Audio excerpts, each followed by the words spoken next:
Here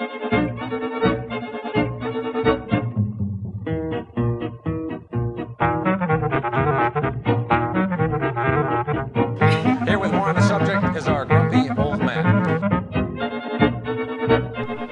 This is the Grumpy Old Man Podcast, hosted by Dave Mathwin. So close your yapper and just listen.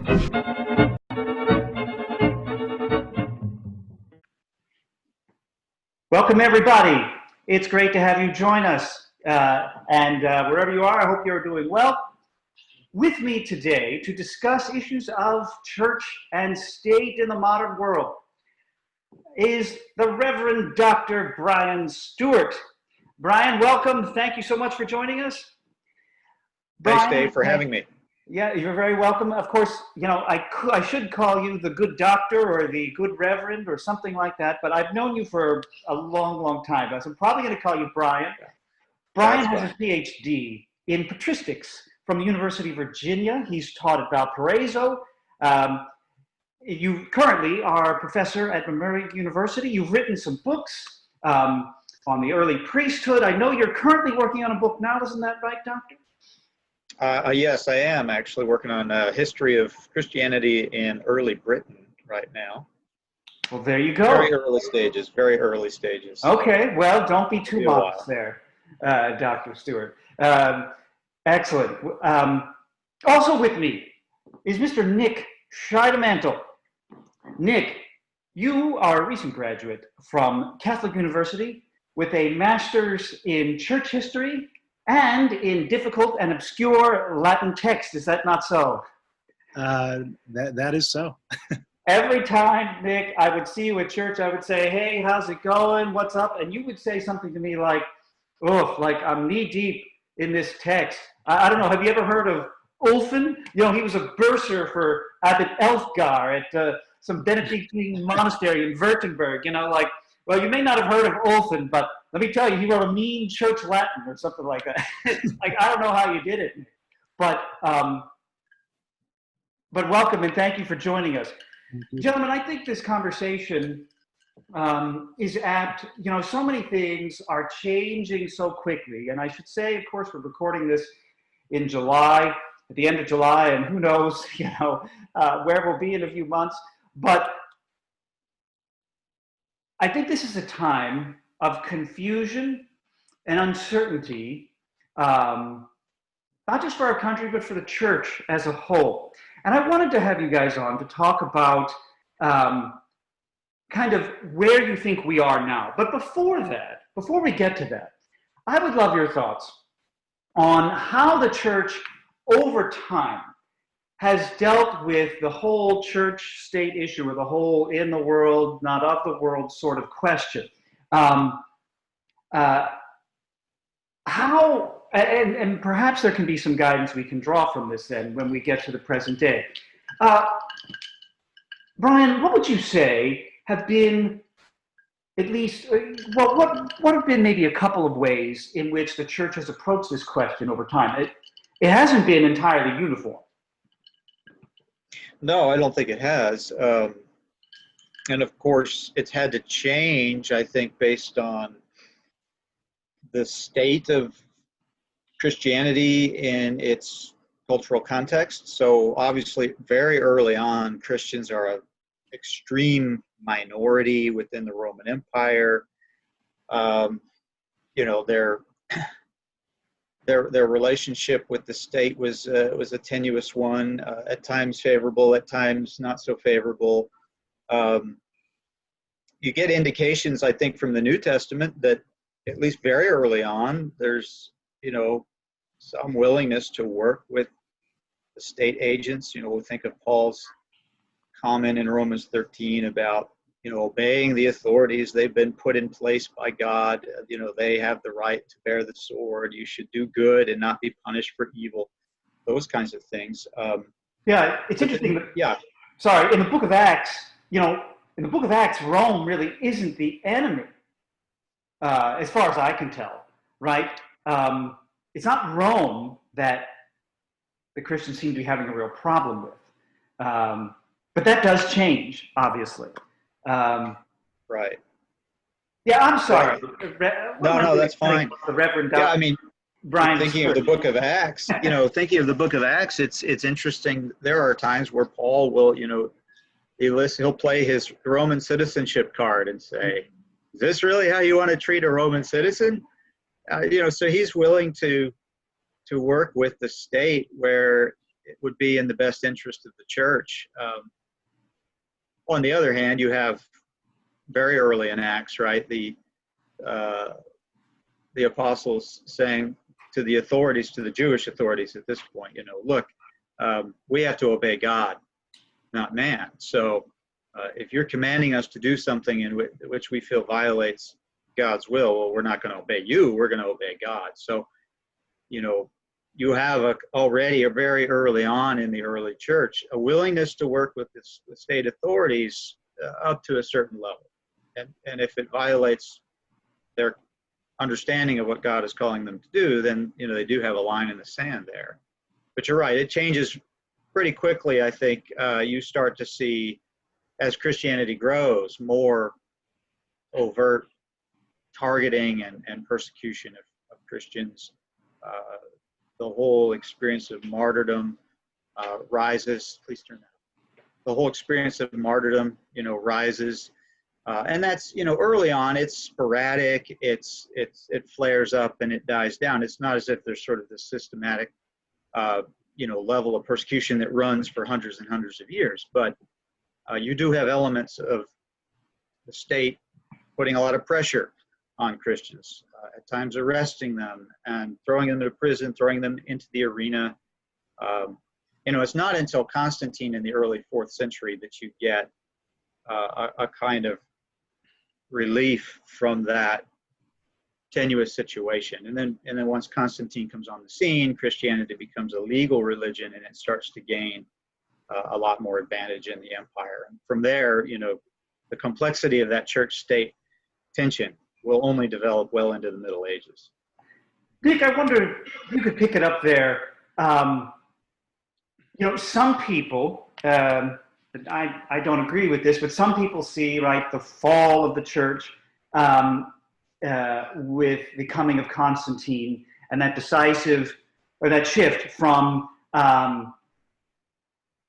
Christianity as a kind of an active minority within a larger state cultural context to becoming something more of the dominant. And that did take time. It wasn't from Constantine immediately onward, but certainly a shift was there. What happened? What's your perspective, Nick, on what happened after that? From Constantine through, the Middle Ages. I know I'm asking for several centuries, but briefly, how do you see that transition working? Sure. So I think where I could best speak to that is in the context of the 4th century and sort of begin with Constantine and then move to Theodosius II. So throughout the context of the greater 4th century, as Father Bryan has said, 313, Christianity becomes a legal religion after the promulgation of the Edict of Milan, and Constantine is seen as its champion. But sort of in order to illustrate the complicated relationship that develops between church and state in the Roman context at that time, I think it easiest to talk a little bit about Constantine's involvement in the Council of Nicaea itself, which for Christianity is probably one of the most important historical moments outside the New Testament itself, right? So in 325, in order to deal with many political, ecclesial, theological situations going on in the church, right, Constantine calls the bishops of the world to a council, the scale and scope of which really hadn't been seen before in Christianity, not meaningfully so on that scale. And he sort of convokes this council, calls together the bishops, and at this council, he gives an opening address. He's the honorary president. He kisses the wounds of bishops who had become confessors or who had been injured during the Christian persecutions preceding his reign. he doesn't. He even takes debate. He takes up debate topics in the council, though he doesn't vote with the bishops. And I think what is really being seen there is the beginning of sort of a complicated relationship between church and state. The commentators that I've read on the council say that Constantine's role is ultimately not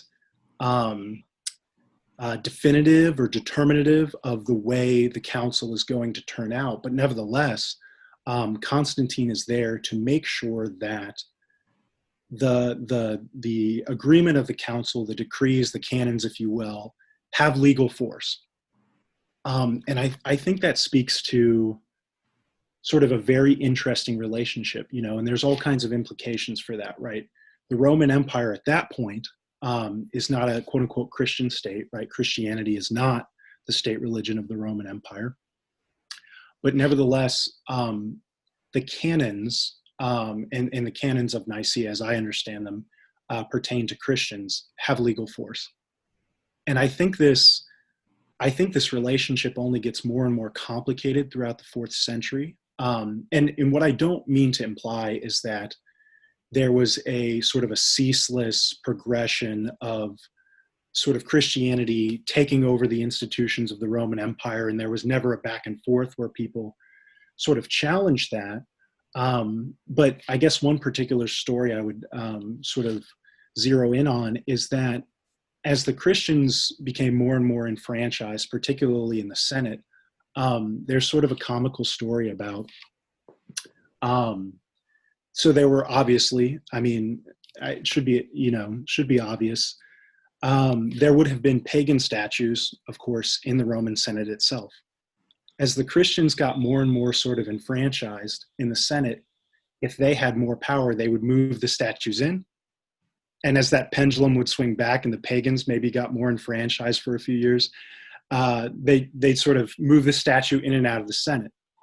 Well, this back and forth sort of goes on for another 70 years until the reign of Theodosius II, right, where Christianity becomes the state religion.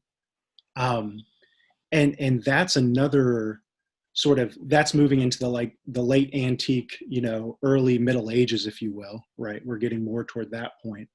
But I think that's something really worth noting before launching into the Middle Ages, and maybe Father Bryan would like to pick that up.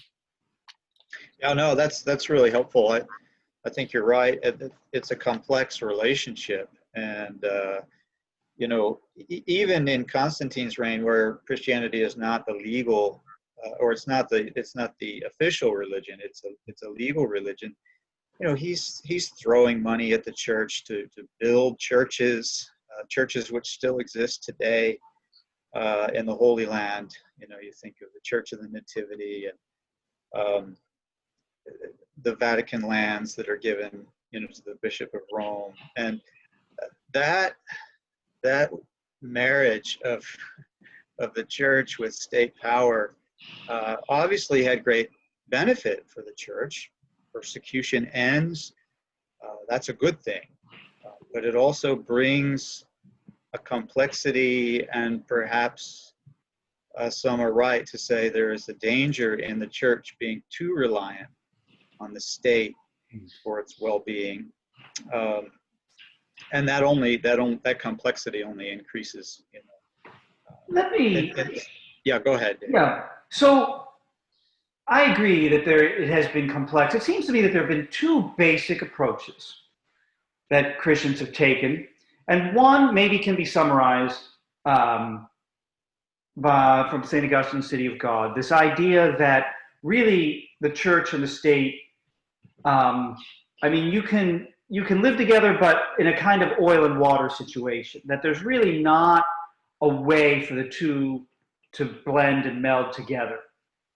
And that maybe occasionally the state will do good things, maybe occasionally the state, but it would be kind of almost by accident.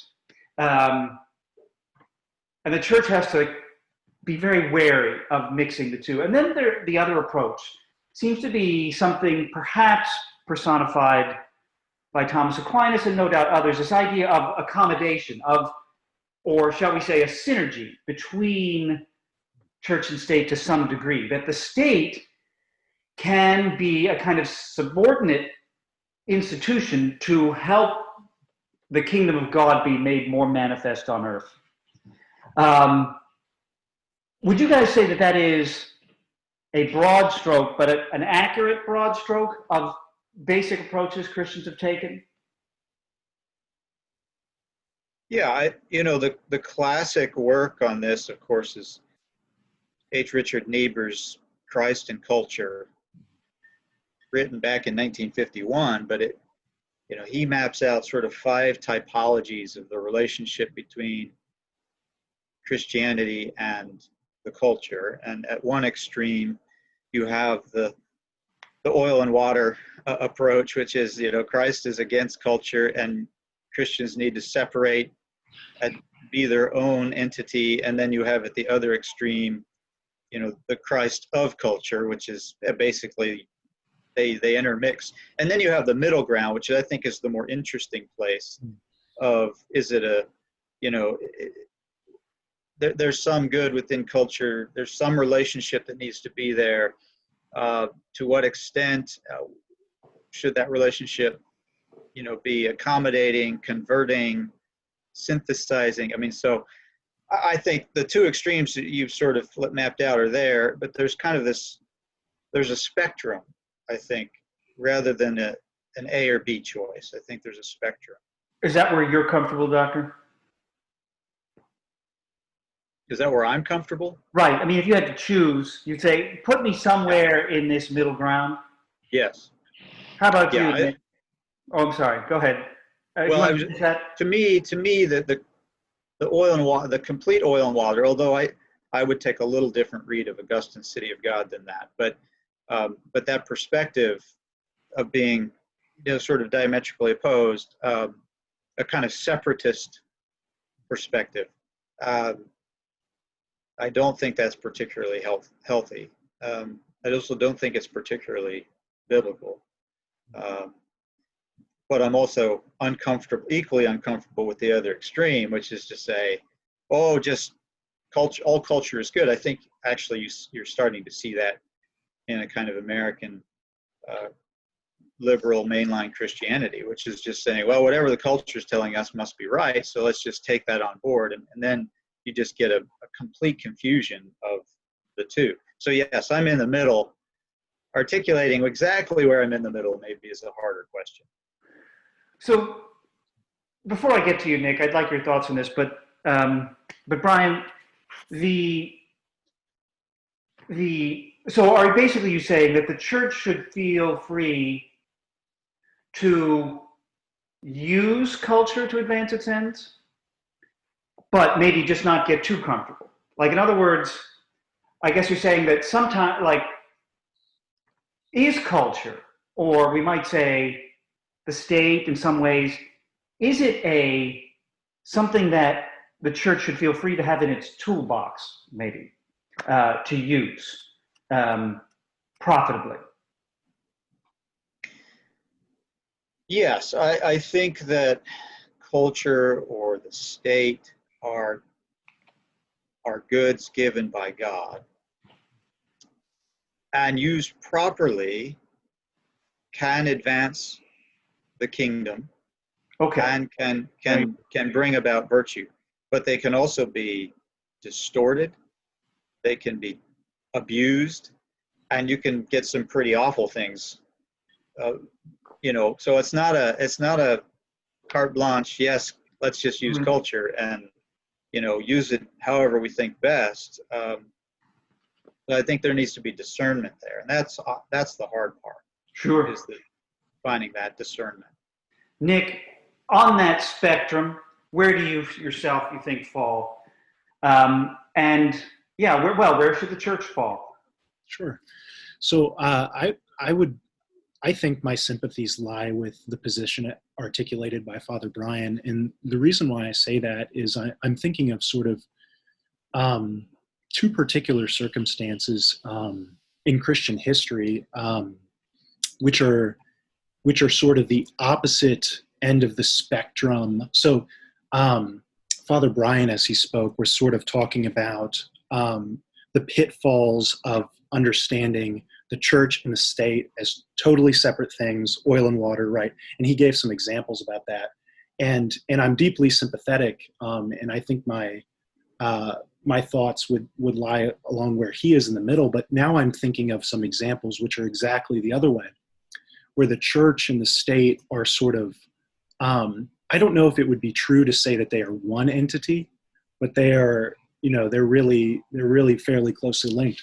So I'm thinking specifically of sort of Byzantium in the 860s, 870s, with the controversy as it relates to the so-called Eighth Ecumenical Council, right? Where today, the Catholic Church would understand one council as ecumenical, and the Orthodox would suspect another one was ecumenical. And the reason why I bring that example up in terms of church-state relationship is I think so much of that drama, the back and forth of who's the Patriarch of Constantinople, who's not, who picks, who this, who that, I think so much of that was bound up in Byzantine politics, right? The Byzantines had a political philosophy known as symphonia, right? The church and state, so-called, right, they're singing together, right? They're sort of, church and state are sort of co-equal tools that God is using to advance his aims on earth.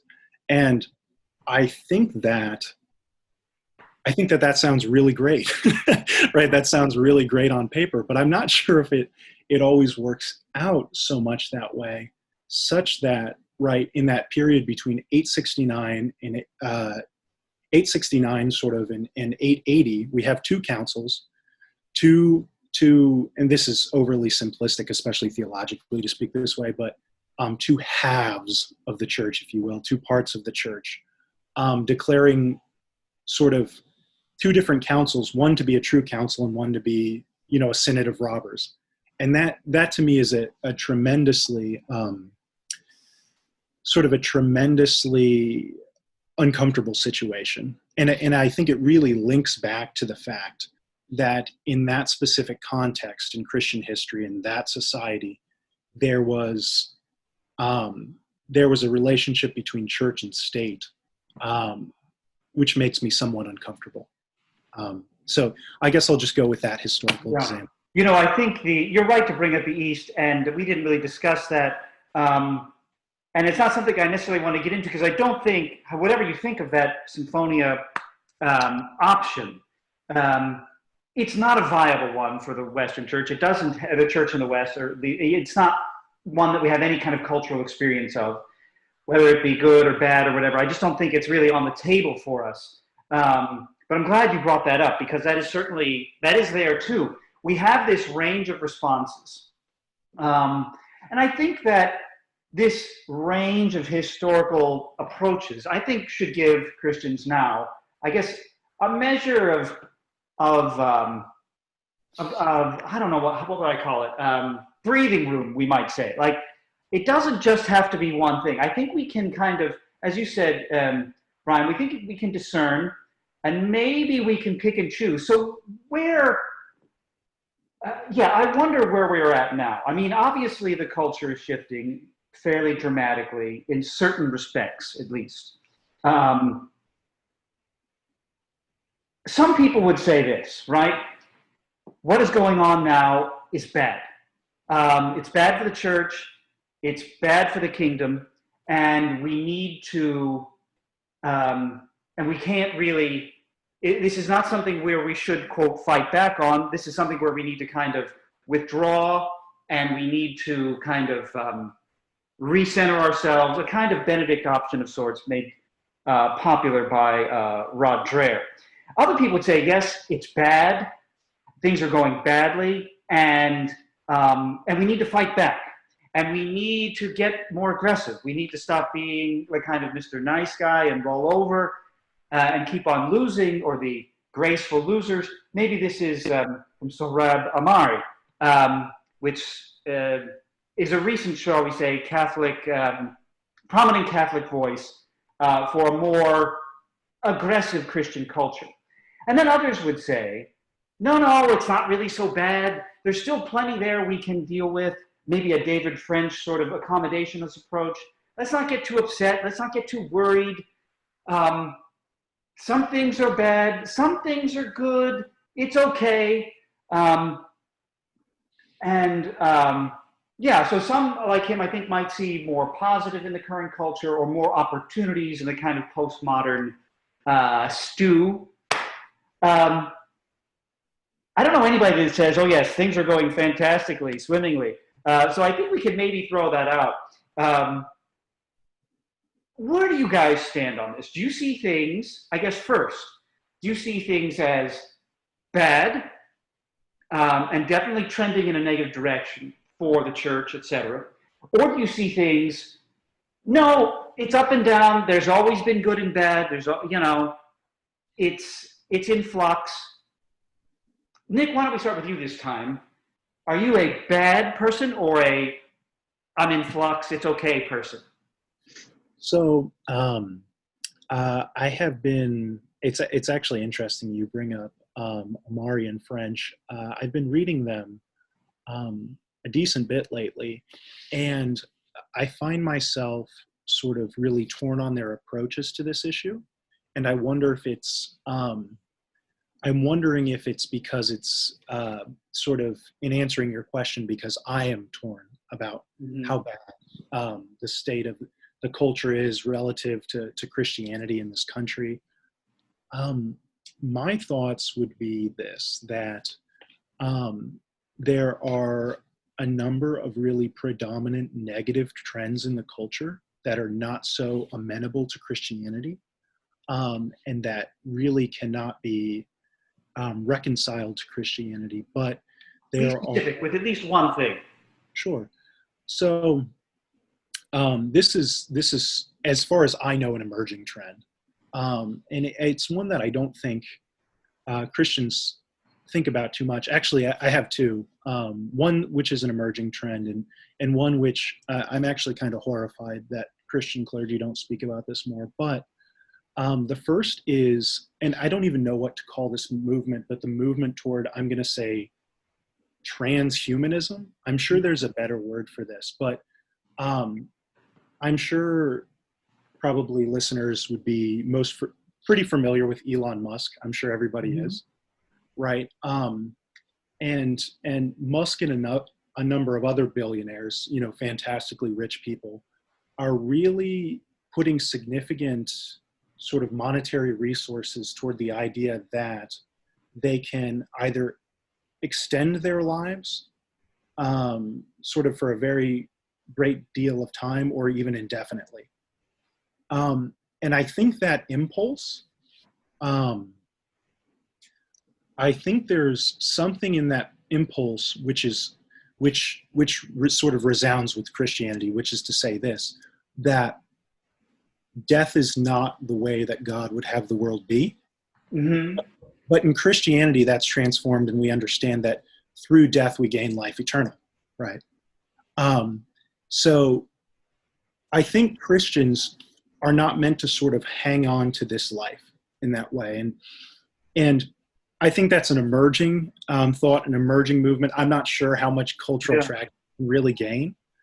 But the other example I would use, and this has gained an enormous amount of cultural purchase in really just 15 years. I'm 26 now, and prior to the last 12, 15 years, I can't remember growing up like this at all. Sort of the return of blood sports, sort of, I guess, and I don't know if it ever went away from Western culture, but sort of certainly in this culture, I'm really concerned about how many Christians I know and how much of the culture in general watches things like UFC. Mm-hmm. Yeah. I would identify that as just blood sport, and I would understand historically that the church would be against blood sport. Not that every Christian culture has uniformly legislated it away, mm-hmm. in general, Christianity would be against blood sports. So those are sort of two specific examples where I think Christianity and the culture would be at odds, if that helps. So your take seems to be on the negative side of things. Well, I would say what I'm trying to articulate is that there's reason for hope, but there are also issues where I would like to see Christians and Christianity broadly not compromise. And those would be two issues. And I sort of picked them because I think they're ones that people don't think about so much. And I think they're as politically polarized as other examples that could be thought of. For maybe around, sexuality, gender, etc. Yeah. All right, Bryan, what do you got? Where are you? A bad, an up and down? And I got to pin you down, Mr. Academic. You got to be straight with me. I know my wife complains I'm far too diplomatic at times. Right. She says, "Come out with your guns blazing. Just say it the way it is." Say whatever. Yes. Well, I am. Because I'm a Christian, I am always hopeful, right? We live in hope. But I am, at this point, fairly pessimistic about the trajectory of our current culture and state. I think that it feels to me like the tide is changing. It feels to me like the tide is shifting in a way that is now much more aggressively and explicitly undermining the Christian tradition. And I think you see that, just go on social media and kind of see the trends of what people's thoughts are about gender, sexuality, about Christianity, about, divorce and abortion and so on and so forth. It's just, I think that there's this kind of movement there, it's certainly happening in the courts. It's in the schools now, public schools. It's in the academic, university and college level. So I just feel like there is a shift that's moving in that direction. And so having said that, I don't think that the response of Christians should be, at least from my perspective, I don't think that it needs to be a full-blown Benedict Option, a kind of retreat, withdraw, circle the wagons, we're going to just hunker down and kind of wait it out. So I don't think we're at that point. I think that Christians continue to need to be engaged in local, state, and national levels of civic discourse. I think that's still important, but I'm also very cool on the idea that if we can just get the right person in office, if we can just get the right judge elected, things will just be great. And I think the last 4 years maybe has shown us that Christians need to be very careful about putting all of our eggs in the, election basket, so to speak. Yes. So, Nick, I think it's interesting you brought up the transhumanism issue. I think some of these things are going together, and I think what we're facing, what the church is facing, is an idea. Is this? If I could maybe try and boil it down, because I think some of the gender sexuality questions, and some of the transhumanism questions, and some of the blood sport stuff, the MMA stuff, and we also see, like women engaging in this too. I know I'm a grumpy old man, right? And I don't like to see that, especially. We have this idea, right, that there should be continual change, continual progress, a continual evolving of ourselves as individuals, of our society, right? Change is good, right? You can win an argument by saying, but it's 2020, right? We don't want to do that, whatever that was. So ourselves, our culture, and maybe even, maybe even humanity itself should evolve and maybe it will require a kind of struggle, a kind of infliction of harm, maybe to relate to your blood sport idea there, Nick, this kind of idea of struggle and triumph to kind of break through to the other side, as you perhaps, of where we need to be as people, as individual, like as a people, as a culture, as an individual. And I think these forces are very powerful and in the ascendant. Having said that, so I tend to lean negative too. Having said that, someone like David French is optimistic that the context of liberal society, liberal I don't mean, of course I don't mean necessarily say liberal democratic party, but liberalism with a big L, you know, the kind of liberal values that emerged around 1700 or so and helped form the American Republic and others, modern Western nations.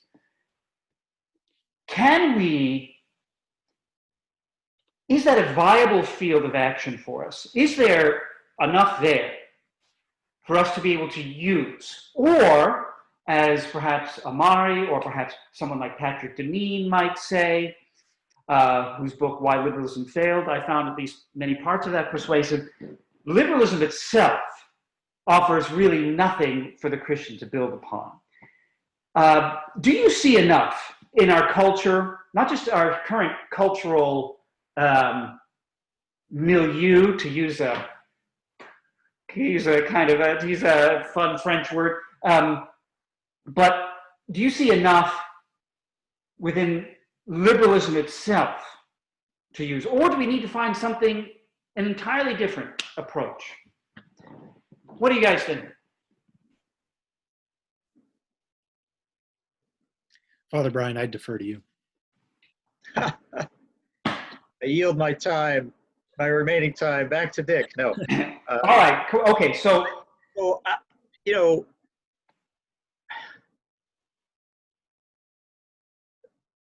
there's an interesting book I have not had time to read, put out by my former doctoral advisor, Robert Wilkin, that he wrote a year ago. It's called Liberty in the Things of God. He makes an argument there are Christian origins behind the idea of religious freedom.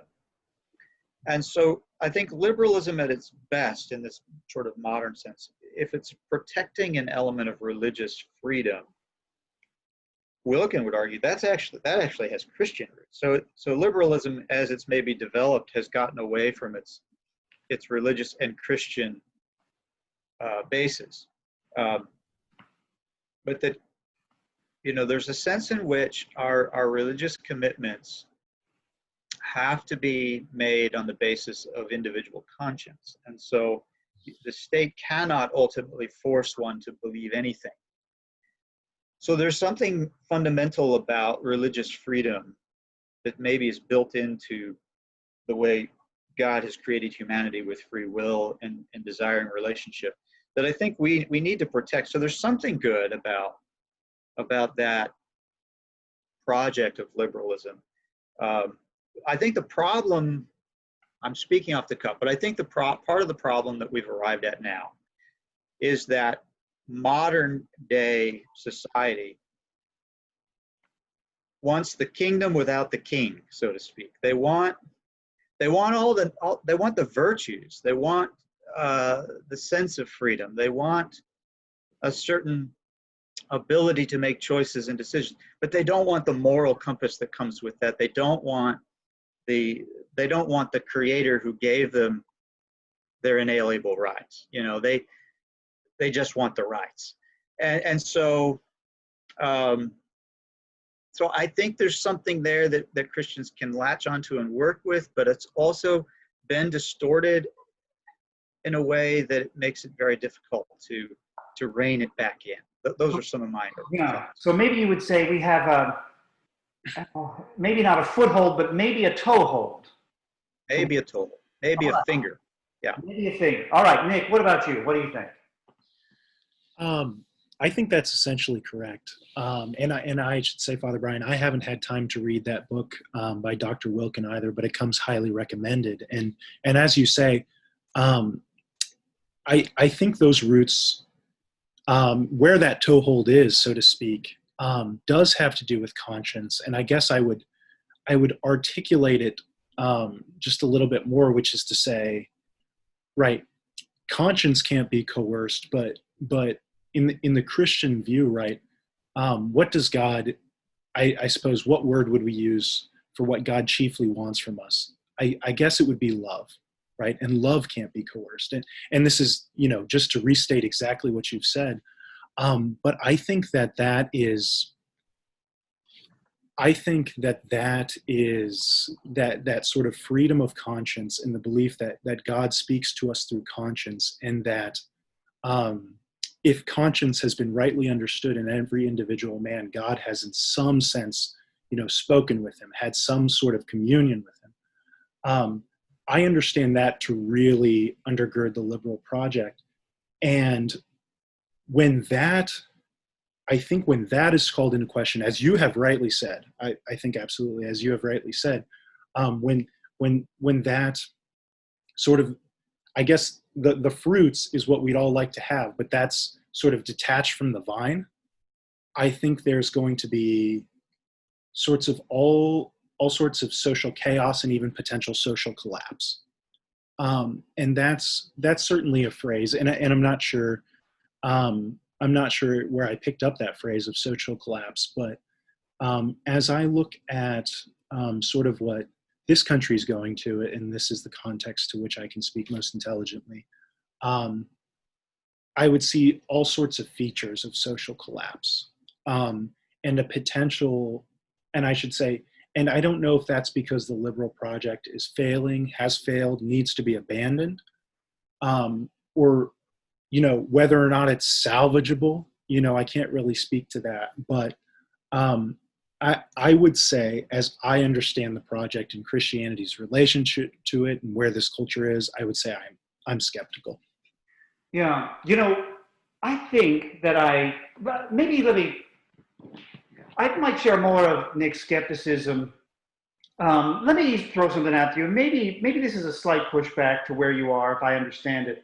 We can take a look at the Apostle Paul, and Bryan, you mentioned earlier that sometimes he did use his Roman citizenship, obviously, but he didn't use his Roman citizenship so much to advance anything in particular that was Christian. He used it to, shall we say, maybe not as an offensive weapon, but as a defensive weapon.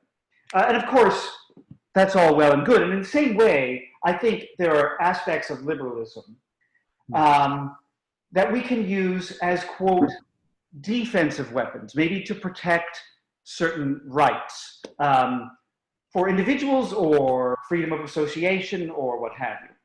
But I'm not sure that, in fact, I'm skeptical that that the trappings of liberalism offer us anything offensive, in part because of what you said something there, Nick. You talked about the primacy of love, but right, love has to be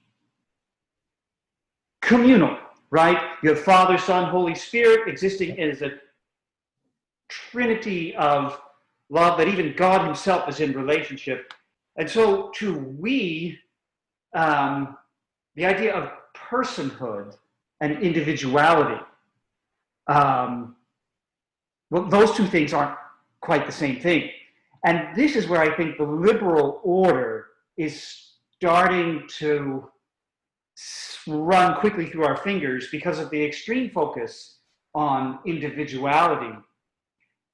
And my concern is that will kind of rebound to like this, not just like simple community, but like totality community, but we will have total individuality or total communitarianism. Both are antithetical to the Christian worldview. So I guess, Bryan, maybe Nick and I, if I've read you right, Nick, are a little more skeptical of what we can get within liberalism. Do you have a response? Well, I understand your skepticism, and I to a certain degree share that skepticism because where it's being pushed right now.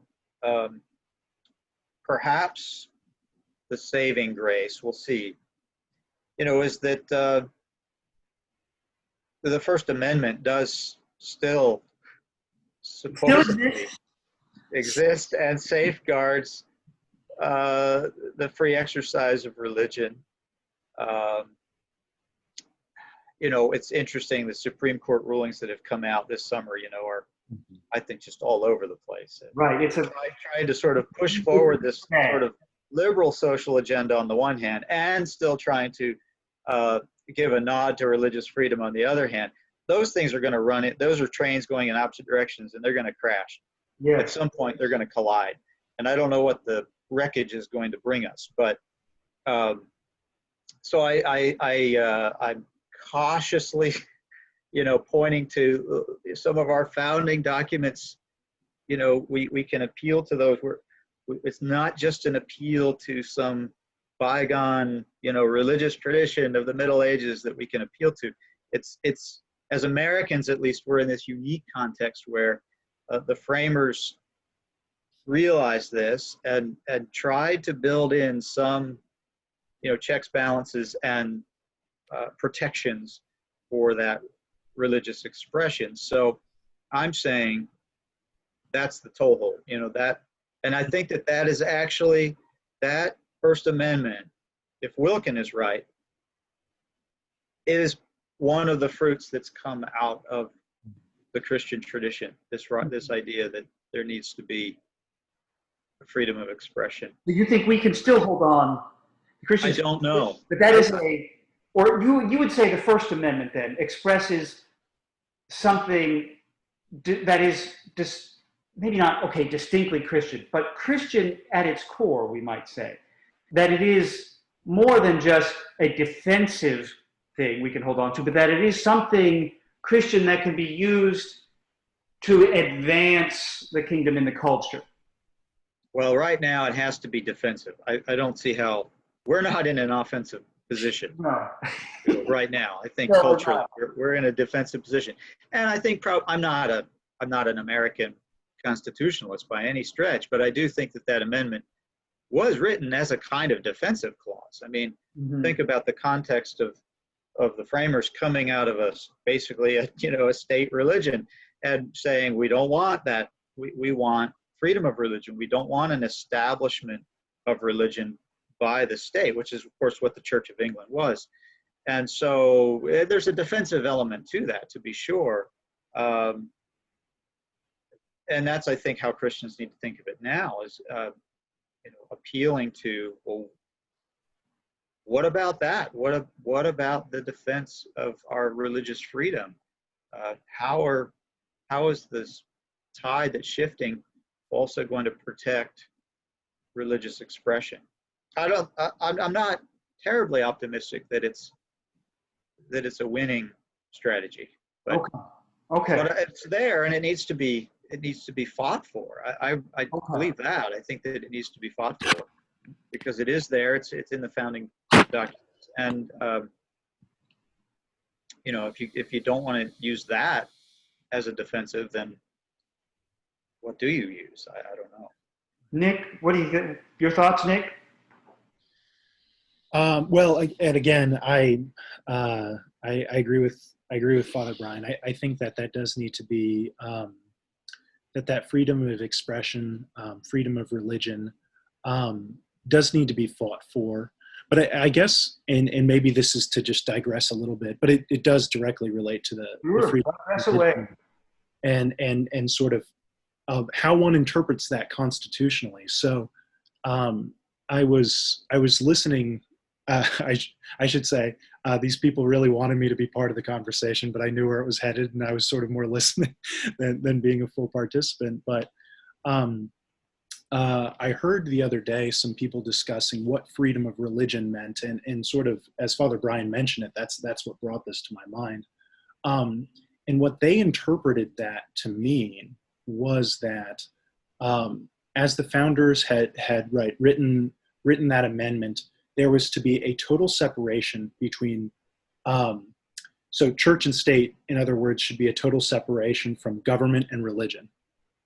And that struck me as sort of a very, in my mind, it was sort of a novel reading of the Constitution, because as I understand the amendment, it's to say that in this government, we shall not enfranchise a particular confession of either Christianity or some other religious confession, but not that those who hold public office or those who are participating in the public sphere cannot express religious sentiments or beliefs. Right, sure. And the reason why I bring that up is I think that sort of directly relates to what Christians can expect at this current moment by invoking that amendment. Because I think on the Constitution in general, and I should say that's why I have more skepticism, and I would say my generation does have more skepticism about the Constitution, probably than any other generation I'm aware of.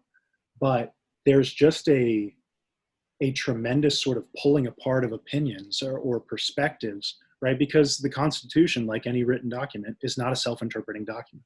Right. You know, yeah, I'm not a constitutional scholar either, Matt, of course. I do think it does seem to me that we have that, I mean, some people see like America as enshrined in its documents.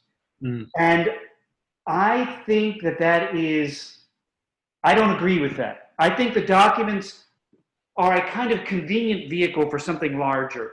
And I think we have kind of used what we found, agreeable in the moment. At certain times, right, certain amendments or certain parts of the Constitution were kind of more emphasized than others. Kind of like a balloon, like a long balloon that you kind of could squeeze here, and certain parts would go up and certain parts kind of could go down. And so, yes, I think I'm joining Nick with overall skepticism, even on the free speech clause, because I think that we're kind of this liberal project is squeezing things and so forth. Where I disagree, so in that, I think I maybe agree a little bit more with Amari and than French in at least certain respects. And listeners, certainly encourage you to look up their conversation and their dialogue, their essays that they have exchanged. Where I disagree with Amari, I think, is like he wants to fight back. I'm like, well, what does that even mean? Like, what do you mean fight back? Like, I'm not saying, like, and what does that mean to even fight? Like, okay, Amari, like, what do we do? Like, fight how? With what? That's where maybe I'm more of a Benedict Option person than maybe you guys are. I think let's stop trying to borrow. I mean, let's use it when we can, where we need to, but let's stop trying to borrow from that, the liberal husk, and but I admit, I'm a little torn. What does that mean? I mean, we're not going back to the 12th century. It's not happening. So what are we going to do? This, I think, is one of the tragedies of the church in the West. Someone like Patrick Deneen can write this great book. I can agree with it in large measure, but then nothing. There's nothing to do. What do we do? There's nowhere to go. We have no other alternative vision on which to build. We are the bank account is basically empty. Even you, Bryan, you're like, well, maybe we could use this. Okay. As we begin to think about wrapping up our conversation, what do we do? We can hold on in certain respects. Take what we can, kind of like Paul did as a Roman citizen. Take what we can when we can, and appropriately so. Overall, though, I think none of us here think that's an ultimately, quote, winning strategy for the good of mankind. So what do we do? What is next? In the short term, at least. What do you guys think? I have a couple of thoughts. One is a sort of bigger picture thought, and one is very small and local. And the bigger picture thought is, I think there are some good organizations that continue to work to defend religious freedom in a culture that's shifting. So the Becket Fund and some others, the Alliance for Defense of Religious Freedom, that do work, in courts and, represent the cases that come through, to try to, it's a defensive tactic, but, they've got to aggressively take on these cases so that the tide doesn't push too quickly. So I think those are good things. I would hate to see Christians say, that's it, we're pulling the plug on all that. We're just going to let the courts and the culture do whatever they want to do. So I think that element needs to continue. And I think, Christians might consider supporting those nonprofit organizations. Perhaps, though, the more important thing, and this is where I do agree with Rob Dreher and his Benedict Option, is that essentially, I believe American Christians have lost a vision for authentic Christian community and discipleship, and family. And so I think that perhaps maybe the more important thing Christians can do is focus our efforts on Christian community, on raising our children to know the faith, to understand and articulate what they believe, to live it out. And, maybe Christians do need to start having larger families to evangelism by procreation. So, but I think that on the local level, there's plenty that Christians can do, and that is to be faithful in their own family units, in their own communities, in their own church context. But unfortunately, I think the church for far too long has been complicit in the slide to a kind of embracing of secularism, and all of the trappings that come with that. And it's left the church in many contexts as a kind of shell of a Christian religion. So I think that needs to be recovered. That's not an easy task, but it's something that maybe a local person can do is, what's your own level of commitment? What's your own level of discipleship? Start there, and then let that organic living community be a kind of leavening agent in society. Let it be salt in a world that needs, preserved. Nick? Those have to be long term, though. There's no instantaneous fix. Nick? Well, absolutely. And I'd like to sort of first express agreement with you, David. I think that is, as you said, that is I don't even know, the problem of the modern Christian context, which is to say, right, one can read a book like Deneen's and you get to the end of it and say, so what now? Because as I read Amari, and also as I read the Benedict Option, as I read Dreher, I found both of those solutions really tremendously wanting. Amari's in the sense that, as you say, David, how would you even fight this thing? There didn't seem to be any cultural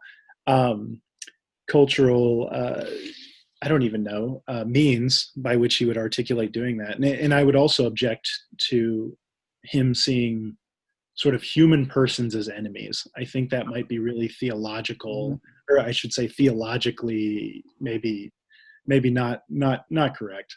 So with Dreher,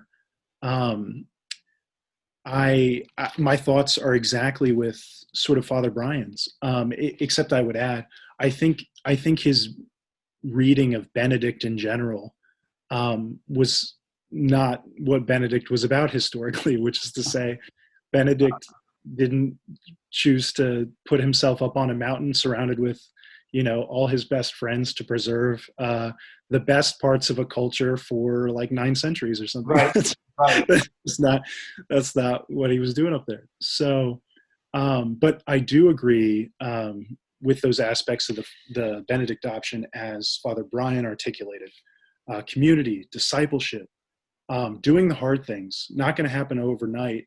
And to that, I would offer maybe some concrete proposals. And I think this is where sort of the rubber hits the road on changing the Christian culture, maybe for the better, so we can get toward those goods that Father Bryan was articulating. So something which I think, and as a young person, right, 26, something I see with sort of tremendous frequency for Christian young people in my own contemporary context, and I should say across the spectrum, Catholic, Protestant, Orthodox, is that they are tremendously challenged by the sexual ethic of the culture. Which is to say this, right, the sexual ethic of the culture is, right, pretty libertine, probably by anybody's standards. But our society economically is now set up in such a way, right, and Christians are part of this society, that you will not get married to your late 20s or even up to your mid 30s. Well, if we're interested in maintaining the sexual integrity of believers in the Christian church and maintaining that witness and that spiritual health, right, Christians, and here, again, rubber hits the road, tremendously unpopular opinion, here it comes, right? Christian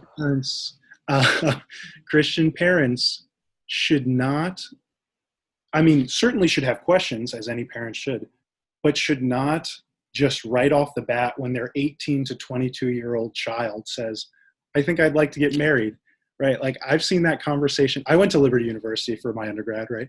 I've seen that conversation happen a lot. And I would say generally across the spectrum of Christianity, that conversation from the parents' end goes very sort of aggressively and poorly. Aggressively against or aggressively in favor? I would say not in favor. Definitely not in favor. Okay. See, Bryan and I, we both got married young. 22, right, Bryan? So that we're basically right out of college. Yes. We were married. So, you were married within a month of getting out of college, right? Exactly. Sure. Yeah, you, Bryan, you were a slowpoke. You took like 3 months. It took like 4 months to get out of college, yeah. Well, actually, yeah, Nick, that's interesting because I'm telling my kids, getting married young is, it's not, I think that's the way to go. But that's interesting. You say like the society, that's hard to do economically, etc.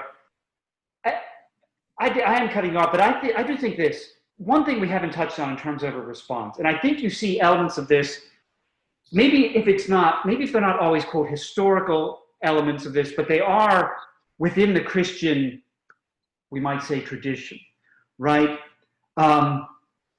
What was so inspiring about King Arthur, right?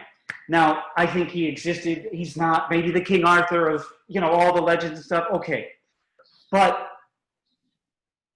in other words, that idea inspires, 500 years of, or more than that, maybe 1,000 years, maybe more than that, of chivalry, right? What made it possible? Not his reign, it's his death. It's his kind of sacrificial death, I think, that makes that possible. Think of another, we might say, church-state, quote, victory. You mentioned Becket, Bryan. Think of Becket versus Henry II. And what led to his triumph wasn't his arguments, it was his death. Now, that triumph doesn't last forever. It lasts, until Henry VIII, more or less. But still, that is a, quote, victory. And that's what I see. It's this, I'm not saying literal martyrdom. Hopefully not. I don't want that. I don't want that for anybody. I'm not signing up for that. I hope I don't have to sign up for that, obviously. I'm not. But That's not what I'm not. That's something I'm not seeing. Is this concept of we might say of being really sacrificial. I'm not seeing that with Amari. I'm not even necessarily seeing that. Maybe you see that more with Dreher. I don't know. But I think that's a missing piece to this whole conversation, to this whole issue. Anyway, do you guys have any thoughts on that? Well, that's a good point, Dave. I think we live in such a privileged time and place in history that we don't really know what martyrdom is, but our brothers and sisters around the world certainly do, in places like Asia and Africa. And so, yeah, that day may come. And I think probably churches need to do a better job of talking about that and preparing our congregations for that possibility should it come. There's already a kind of martyrdom. It's not literal death, but there's a kind of martyrdom that's already starting to creep in terms of, like Nick said, sort of very unpopular positions to hold now in our culture. People's jobs, are coming under threat because of stances that they take. There's some sacrifice, but Right. it's not to that level yet that that it could be. And if the church isn't careful, its people may be unprepared for the level of sacrifice required of it, and that would be a tragedy. So I think that's a good point that needs to be made is, are we prepared for sacrifice? Nick, we're about out of time, but I'd love for you to have basically the last word here. What are your parting thoughts? Sure, absolutely. And I'll just take this last little bit here just to say something about self-sacrifice. In terms of building that intentional Christian community, which I think is what Dreher is trying to get at, and what we've talked about a little bit in these last few minutes, right? Sort of more unpopular opinions. Again, I think which cut up against the economic way our society is sort of structured. This one has become sort of more regularized now as our economy has taken two massive hits in just an 11-year period. But sort of cutting up against the culture of the last 20, 30, 40 years in America, I don't think it is the worst thing in the world for young Christians past the age of 18 to continue to live with their parents. And the reason why I mention that is, again, the sexual integrity thing. I think that's the way sort of multi-generational households are set up throughout most cultures in the world. And I think belonging to that community, particularly when it's a Christian community, sort of again sort of ensures an integrity there. And I mention that as another unpopular opinion. And I say that because again, I know, being at the stage of life I am, sort of many Christian parents who are wanting to push their children out of the house as fast as they can. And I just sort of state that as another unpopular opinion, as things that Christians might need to consider doing, conversations they would need to have in order to sort of reorient their social lives to something more in line with building intentional communities. So I guess that's where I would leave off. Great. Fantastic. Guys, you've had wonderful things to say. There's stuff here on the table for maybe future episodes, bodily integrity, sexual ethics, living at home, transhumanism, the First Amendment. We've touched on so much. I thank you all for your wisdom and your time. Ladies and gentlemen, I hope you've enjoyed this episode, and I hope you'll join us again for more conversations to come. Thank you so much, Dr. Stewart, Nick Scheidemantel. Thank you again, gentlemen. Thank you. Thank you for listening to the Grumpy Old Man podcast. Be sure to come back for more episodes and to check out his companion blog, astickthemud.com.